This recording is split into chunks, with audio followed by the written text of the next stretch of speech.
Hi there, how is that a— Oh no! Okay, we're gonna do this video with a pimple patch on. Okay. Hi there, Halu here.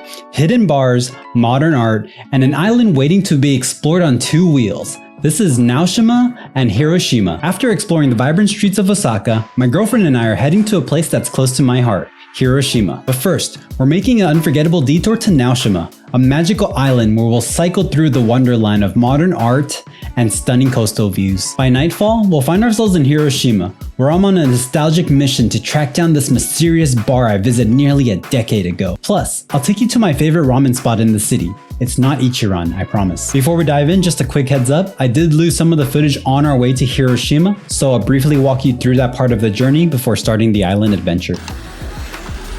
June 30th, 2024. Getting to Naoshima isn't your typical point A to point B sort of a journey. It's more of like a morning-long puzzle that starts before sunrise. Our day kicked off at 8 AM at Shinosaka Station, where we caught a 50-minute train to Okayama. That's where things got interesting. So even before we got on the train to Okayama, at Shinosaka Station, I had downloaded an app that was called SmartX, and I bought our tickets on that app. However, after buying those tickets, I didn't get any sort of confirmation or like a login.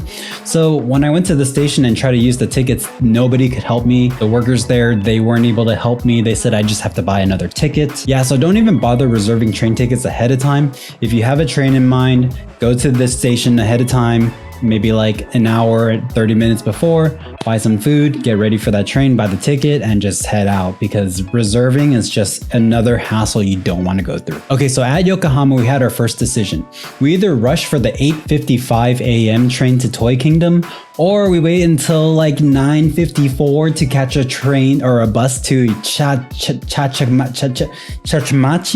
Chayamachi. Okay, but both routes would eventually take us to Uno Station, which we needed to get to, but with like so many possibilities and combinations of like how to get there, I was kind of caught in analysis paralysis. And this happens way too often for my liking. But after settling on a route, we hopped on an hour-long bus to Uno Station and then rushed across the street over to Uno Port. From there, a 20-minute long ferry ride carried us across the waters to our destination. The entire journey took about 2 to 3 hours from Shinosaka Station all the way to Naoshima.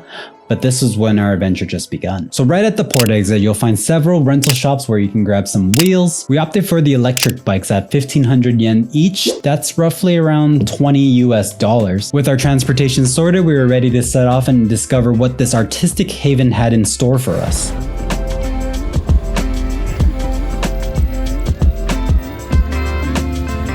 I think we stay on this road. Yeah.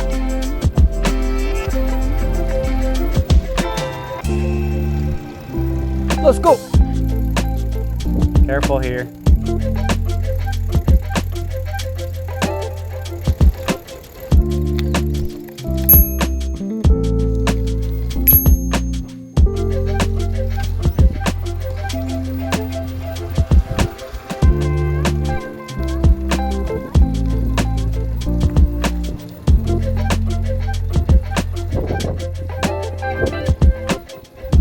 How are people walking here?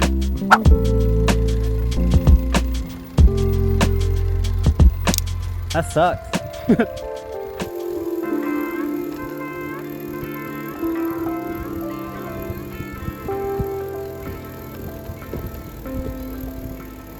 Our first destination was the Chichu Art Museum, where we had pre-booked tickets. Imagine walking through what feels like a sci-fi set. Stark concrete walls that can be an episode of Black Mirror, or like a mysterious hatch that can be straight out of Lost. Peek through the strategic openings in these brutal concrete walls, and you're suddenly connected to a lush of greenery outside. It's a stunning contrast between raw architecture and natural beauty that makes Chichu so captivating. While the museum seems modest in size, every moment spent inside the museum is absolutely mesmerizing. I know I'm making a bold statement here, but this is genuinely one of the most incredible spaces I have ever experienced. If you're planning a trip to Naoshima, put this at the top of your list. You won't regret it. As lunchtime rolled around, we pedaled off in search of food to a charming spot called Aisunao. I'd had done my homework ahead of time, and this place was swimming in stellar reviews. Zoe mama.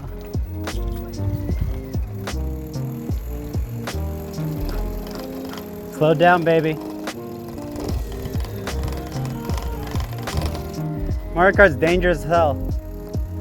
See those people riding yesterday? That's so boring.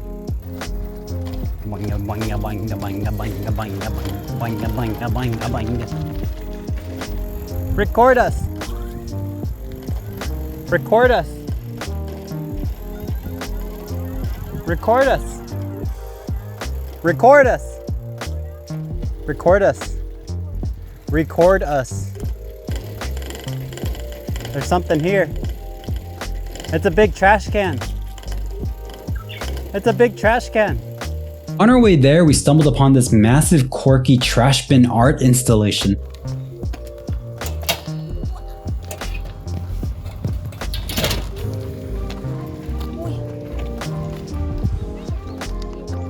Waste bin. Look at that waste bin. And that's what makes Naoshima so special. You never know what masterpiece is around the corner. But I'll be honest, while the food was artfully prepared and refreshing, it wasn't quite the hearty meal that we were craving. Coming from our food adventures from Osaka and Tokyo where we had rich and flavorful food, this zen-like meal was more of like a gentle pause than a satisfying lunch that we had in mind. I mean, it was enough to fuel us forward, but we were already dreaming about dinner. After we ate, our adventure continued as we weaved through the island's winding paths, embracing every wrong turn and dead end. Oh, I thought we could make a right somewhere here. Oh, it's that small little alley. Come here, baby. It might be that way. I am mapping it. As it did lead us to unexpected art pieces. The entire afternoon was just pure freedom. Just my girlfriend and I, the open road, and the thrill of discovering new places and things. When the rain clouds rolled in, we took a shelter at 7-Eleven and we turned our impromptu stop into a sweet escape with some ice cream. Looks good. Something like this. I like the black chocolate. Find a trash can? Huh? Find a trash can?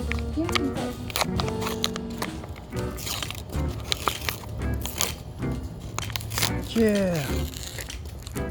Yeah.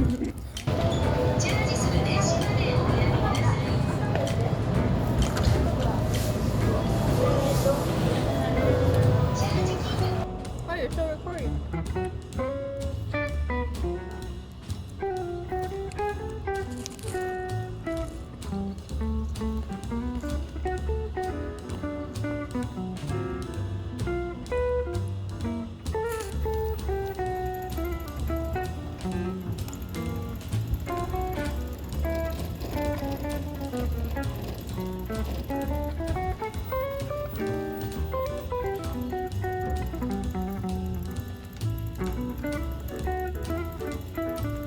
Though most of my footage is gone, I have to tell you about this fascinating find. An active bathhouse that doubles as an art installation. While it's reserved for actual bathers, even the exterior is a stunning fusion of art and function that captures Naoshima's unique spirit. Looking back, I only have one regret: not staying longer. This place deserves more than just a day trip. Next time I come back here, I'm gonna spend a couple of nights and fully immerse myself and embrace and just really enjoy this artistic paradise and everything it has to offer. Alright, the journey to Hiroshima was another adventure entirely. Nearly a 3.5-hour trek back through Okayama. Now picture this. Two foreigners attempting to navigate Hiroshima's streetcar system with two massive luggages and a carry-on. I felt so bad when I saw stickers on the bus that's like, don't bring your luggage, it's too big. But I didn't see that until after we got on. So I was like, oh man, I feel like such a foreigner. But you know, eventually we made it to our accommodation. So our stomachs were growling after a long day of exploration. It is currently 7:50 in Hiroshima. I'm drinking a strong. It is raining. Fate led us to the holy grail of ramen. And we are walking to get some Ichiran! Yeah, it's Ichiran! If you thought I would choose another ramen joint over Ichiran, then you didn't watch my other video, and I suggest you go back and watch it right now. To me, Ichiran, it's not just another noodle shop. This is where like ramen dreams come true. Anyways, yeah, so our steaming bowl arrives to our private booth. And, you know, the rich aroma of the tonkatsu just kind of fills the air. And you're just like, Peel it. Peel your egg. Oh, wait. Alright, so we ate, but our Hiroshima adventure was just beginning. The city's neon lights beckoned as the dusk settled in, and though the shops were closing, we weren't ready to call it a night. Taito Game Station called us in for a rematch of Mario Kart, and I'm pretty sure my girlfriend won again.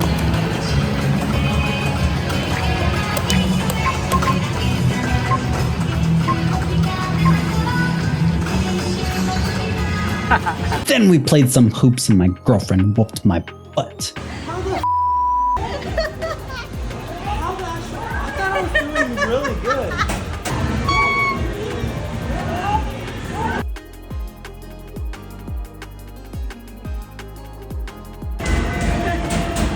Oh no.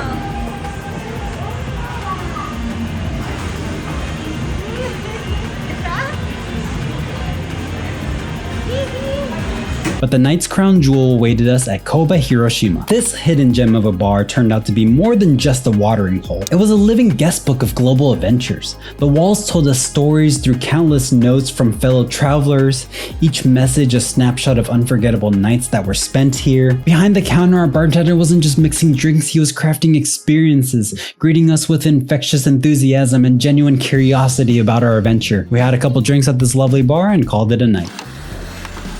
July 1st, 2024. Our Hiroshima adventure started off with a jolt. Emergency floodlights lighting up our phone in the middle of the night. My girlfriend and I were looking at each other like, are we gonna... But our Airbnb host quickly assured us that everything was gonna be fine, that we're not in the vicinity of that area, and we shrugged it off and just went to breakfast. It is day 2 in Hiroshima. Immediately hides. It's day 2 in Hiroshima. We are on our way to get some breakfast. It is still raining. Over the night, we got a bunch of flash flood warnings, even to the point we had to evacuate, but I don't know, we just kind of ignored it, so I have no idea if we have to like leave or whatever. But we're on our way to the Hiroshima Park to get some breakfast at Eggs and Things. Found ourselves at Eggs and Things in the beautiful Hiroshima Gate Park, this massive open space filled with shops, cafes, and restaurants. I dove into the beef sirloin steak and garlic rice, while my girlfriend had the mochiko chicken plates. We also got some jalapeno cheese fritters on the side.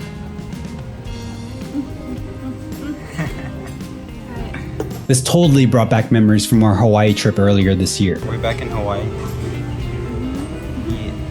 Mother Nature threw a curveball at us with our Miyajima Island plans. The rain was absolutely brutal.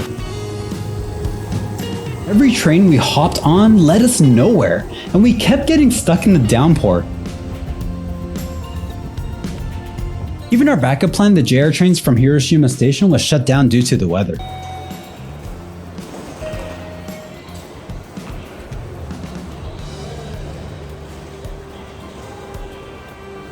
Making the best of it, we discovered these amazing egg tarts at the station before heading out.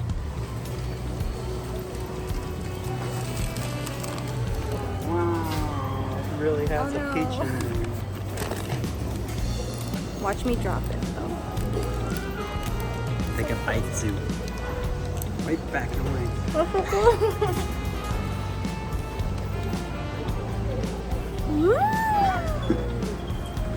We made our way to the atomic bomb dome, which is one of the few structures that survived the blast. It was actually the exact location the bomb dropped.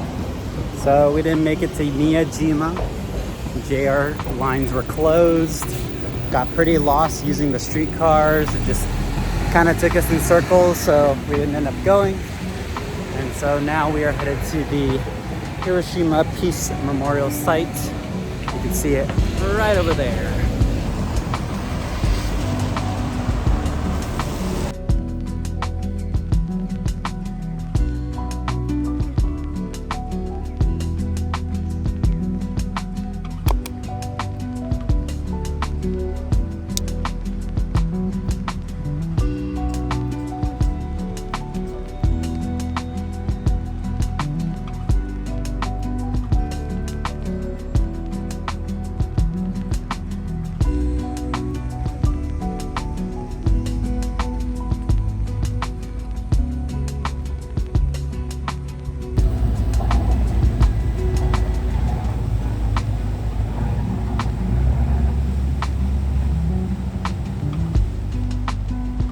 some nice parking.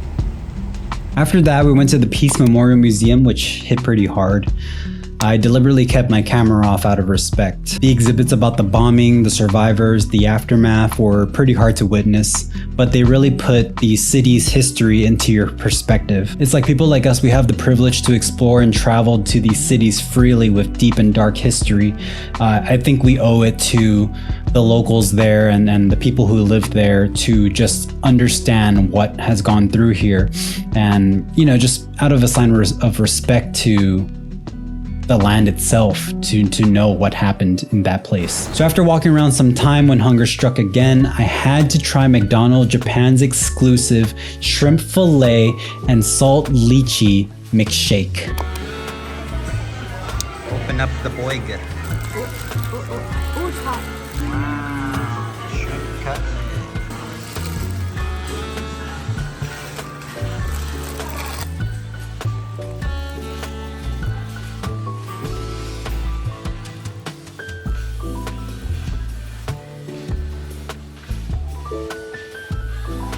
Wow. Yeah? I wish we had this.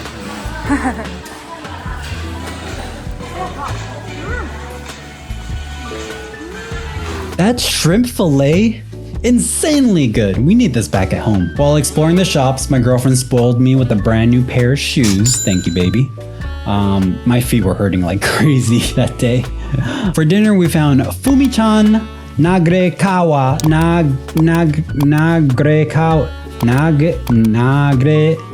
There's a G in Japanese. Fumi-chan Nagrekawa's. Fumi-chan Nagrekawa. Nagrekawa. Alright, I went to this place, Fumi-chan Nagrekawa, for Hiroshima's famous okonomiyaki.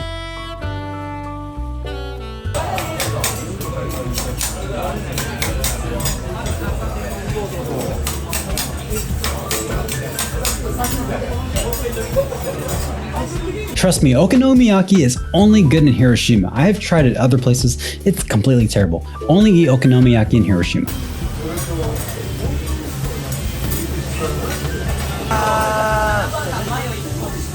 After a 10-year wait, that shared okonomiyaki and the side of fish cake, hit the spot. So that night led me to search for this bar that I went to nearly 10 years ago called Mac Bar. But I remember it being called Smile Bar. I'm so excited.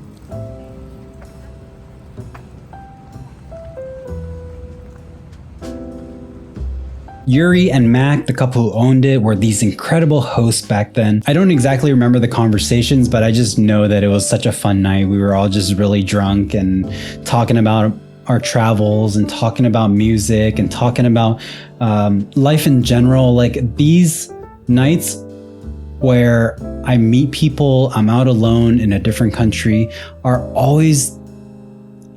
It gives a feeling that you cannot describe. It gives this like feeling of freedom and joy and wonder and curiosity and love and just respect all at the same time with just these random strangers. And like, yeah, we're intoxicated and it heightens feelings, but it's just like a night to remember, it's not a night to like black out and get drunk and like forget everything. It's a night to remember. And it's like these moments in my life that really leave an impact on me. So this time that I went was a little bit different. I had learned that Mac, the husband of the couple who owned the place, had passed away. And also Yuri was not working there that day. So I pretty much just chatted with the bartender and he told me that this was their third location, that might have been named something else back when it was their second location. And I showed him some pictures of what I personally remember. And yeah, he just confirmed that this is now their third location. And even though the layout has changed, the essence remained.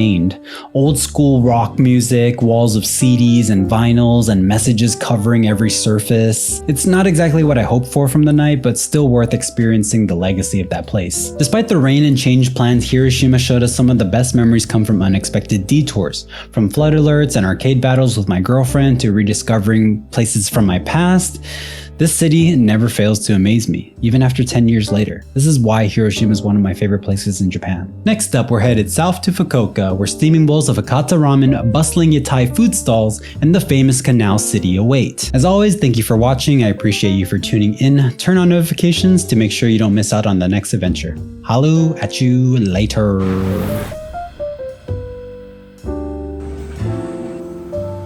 Mika's been wanting